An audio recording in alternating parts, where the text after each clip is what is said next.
In this video, we'll show you a couple tips and tricks with working with Canvas quizzes this semester. The first thing to be aware of is on the left-hand side of each assignment, you have a little icon. The discussion icon are for discussion assignments, the paper and pencil are for regular assignments, and then quizzes are always indicated by this rocket. The first thing you'll want to do is duplicate the quiz before editing it. So the way to do that is to click these three dots to the right, click Copy To, enter in the name of your course,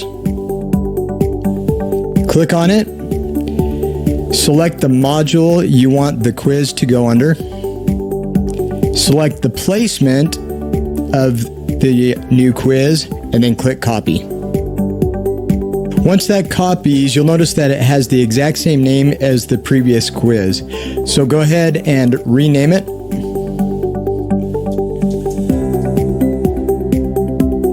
And update the module. This is also a super helpful way for those of you who are trying to divide your quizzes into two separate days. That's the way to do it. Now to edit the quiz, I'll click on it. Click Edit at the top, click Questions, and then I can edit.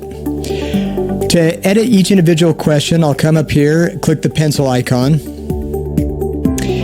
I can edit any of the content that I want.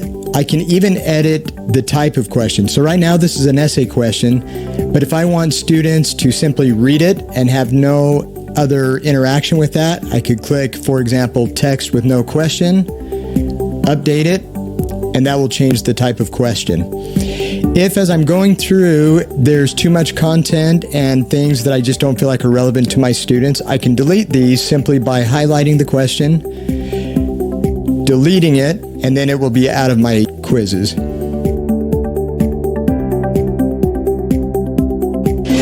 After you've saved that quiz, click on Details, and one helpful tip to break up the content and make it more manageable for your students is to come down here and click on one question at a time.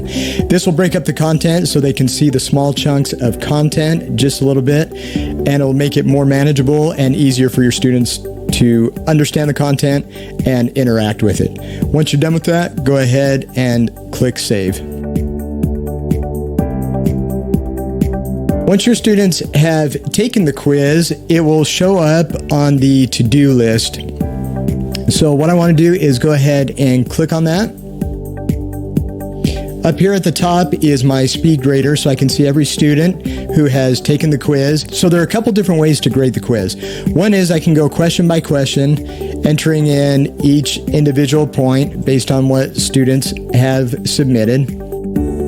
Then down here at the bottom, I can add any additional points that I would like. So if I read all of their essay questions, but I don't want to grade them individually, I go ahead and click 5. I can update that score, and then it will indicate the 10 out of 10 right here. On the teacher app, it's even easier. To grade the quiz, I'll notice I'll have something down on my to-do list.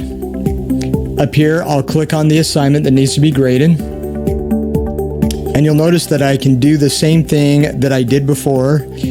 Down at the bottom, you'll notice a grades feature. So what I can do on this is click grades, and then I can drag automatically to the score that I want.